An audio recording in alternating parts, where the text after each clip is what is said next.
이름은 한평생 날마다 반복해서 부르는 가장 짧은 영혼의 노래라고 표현할 수 있습니다.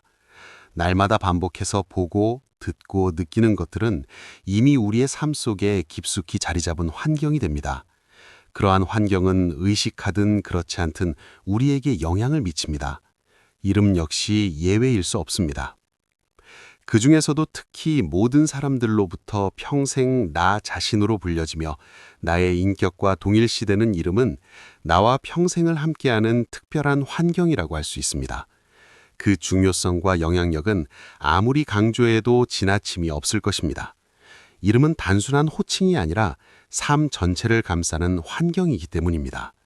즉, 자신의 이름이란 평생을 자신과 함께하는 바로 자기 자신입니다. 그리고 죽지도 썩지도 않는 불멸의 존재감을 지니고 있는 것이 바로 자신의 이름입니다. 이러한 이유로 이름은 가볍게 여길 수 없는 대상입니다. 이름에 담긴 의미를 돌아보아야 하는 이유가 여기에 있습니다. 과연 그 무엇과도 비교할 수 없는 소중한 자신의 존재감에 걸맞은 제대로 된 의미가 지금 자신의 이름에 담겨져 있는지 스스로에게 물어볼 필요가 있습니다. 이 질문은 결코 사소한 질문이 아닙니다. 자기 자신을 향한 가장 근본적인 물음이기 때문입니다. 적지 않은 인생을 살아온 이라면 팔자는 길들이는 대로 간다는 말을 부정할 사람은 극히 드물 것입니다.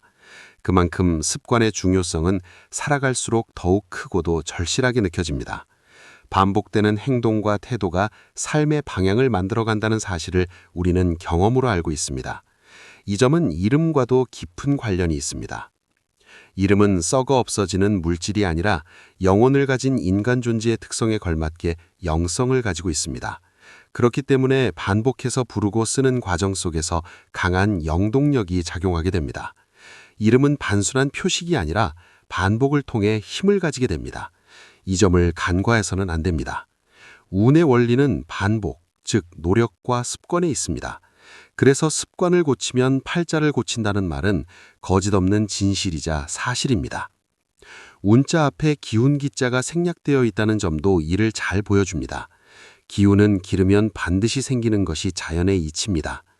그래서 자신을 도와주는 좋은 기운을 가진 이름을 반복해서 부르고 쓴다는 것은 자신을 위해 세련된 옷을 입고 교양을 갖추며 좋은 이미지를 주기 위해 노력하는 마음과 같은 맥락이 있습니다. 이는 자신의 타고난 기운과의 조화를 통해 부단히 건강과 발전을 지향해 나가는 자기 노력입니다. 결코 미신으로 치부할 문제가 아닙니다. 자기 자신의 운명에 가장 큰 영향을 주는 것은 일관된 자기 자신의 마음과 행동입니다. 그러나 사실 일관되게 살아간다는 것은 참으로 어려운 일입니다. 그럼에도 불구하고 반복되는 좋은 습관, 즉 노력의 정도에 따라 운명의 변화가 생기는 것은 분명한 사실입니다. 평생을 반복해서 부르고 쓰는 이름의 중요성도 바로 여기에 있습니다. 시대의 흐름이 아무리 배금주의와 표면적인 현상에 민감해진다 하더라도 언제나 모든 것에는 근본이 있습니다. 그리고 그 근본을 이루는 핵심 알맹이가 가장 중요하다는 사실을 아는 지혜로운 사람들은 결코 이를 놓치지 않습니다.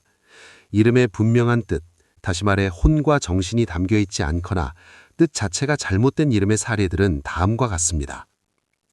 모든 것에는 중심이 있듯이 이름의 중심은 바로 이름의 뜻에 있습니다.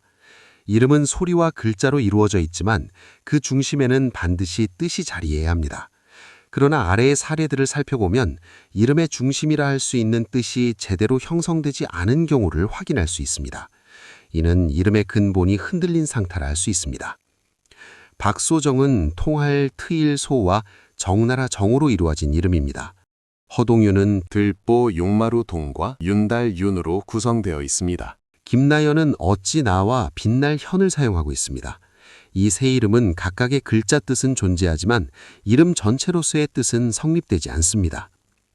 최동희는 구리 동과 어질 인으로 이루어진 이름입니다. 이 경우 역시 뜻이 서로 통하지 않습니다. 더 나아가 글자의 뜻과 글자의 기운이 서로 어긋나 있습니다. 이 점에서 문제가 더욱 분명하게 드러납니다. 모든 것에는 중심이 있듯이 이름의 중심은 바로 이름의 뜻에 있습니다. 그런데 위 네 가지 이름의 뜻을 살펴보면 이름의 중심이라 할 수 있는 뜻이 존재하지 않습니다. 이름은 있으나 의미가 제대로 서 있지 않은 상태입니다. 이러한 이름은 근본적으로 불안정할 수밖에 없습니다. 특히 동인이라는 이름은 글자의 뜻과 글자의 기운이 상극인 금기운의 구리와 목기운의 어질다로 이루어져 있습니다. 이로 인해 글자의 뜻과 글자의 기운이 크게 잘못된 조합을 이루고 있습니다. 구리가 어질다라는 이름의 뜻은 우리의 머리나 가슴으로는 전혀 이해되지 않습니다. 글자의 뜻과 글자의 기운이 상극이기 때문에 등식이 성립될 수 없기 때문입니다. 이처럼 갈등과 마찰을 야기하는 이름은 흉한 이름이라 할 수 있습니다. 이러한 문제는 네 가지 수리길 흉을 최우선적으로 맞추는 획수의 조합에만 급급한 데서 비롯됩니다. 그 결과 이름의 근본이 되는 뜻은 뒷전으로 밀려나게 됩니다. 이것이 문제의 핵심입니다. 그래서 뜻, 즉 혼이 없는 이름이 지어지거나 소리, 뜻, 글자의 조화가 크게 잘못된 이름이 지어지는 경우가 매우 많습니다. 이름의 외형은 갖추었으나 중심이 빠진 상태라 할 수 있습니다. 이러한 이름은 본래의 역할을 다하기 어렵습니다. 그러다 보니 장명증서에는 한자의 뜻과 수리길 흉의 의미만 간략히 적어줄 뿐이지 이름의 뜻과 소리 뜻 글자의 의미를 제대로 기재해주지 못하는 경우가 다반사입니다. 이러한 장명풍토는 정말 시급히 개선되어져야 합니다. 이름의 본질을 회복하는 노력이 필요합니다. 사람이 혼이 날아버리면 식물인간과 다를 바 없습니다. 그러한 혼, 즉 뜻이 없는 이름을 미래 세대의 주역이 될 아이들이 평생 부르고 쓴다고 생각해 보십시오. 그 무게와 책임을 떠올리면 결코 가볍게 넘길 수 없는 문제입니다. 정말 끔찍한 일이라 하지 않을 수 없습니다. 이름의 가치와 내용을 당사자가 제대로 알고 부르고 쓸 수 있도록 이름에 관한 가장 중요한 기본적인 정보를 공유하는 것은 믿고 장명을 의뢰한 의뢰자에 대한 도리이자 예의입니다. 또한 전문 장명가로서 존중을 받기 위해서라도 반드시 지켜져야 할 자세입니다. 이름의 끝소리에 힘이 실리지 않아 힘껏 부르기 어려운 이름의 사례들도 존재합니다. 이러한 이름은 소리의 구조 자체에서 힘이 빠지는 특징을 가지고 있습니다. 다음은 그러한 사례들입니다. 이름의 소리를 직접 불러보면 그 차이를 느낄 수 있습니다. 박서아는 차례서와 나아로 이루어진 이름입니다. 이서우는 상서로울 서와 도울 우를 사용하고 있습니다. 김효진은 본받을 효와 못 지로 구성되어 있습니다. 장하은은 클 장대할 하와 은의 은을 사용합니다. 황민하는 옥돌 민과 하리할 하, 경사 하로 이루어져 있습니다. 위의 5가지 이름의 소리를 직접 불러보면 이름의 끝소리에 힘이 실리지 않아 이름을 크게 힘껏 부르기 어렵다는 점을 확인할 수 있습니다.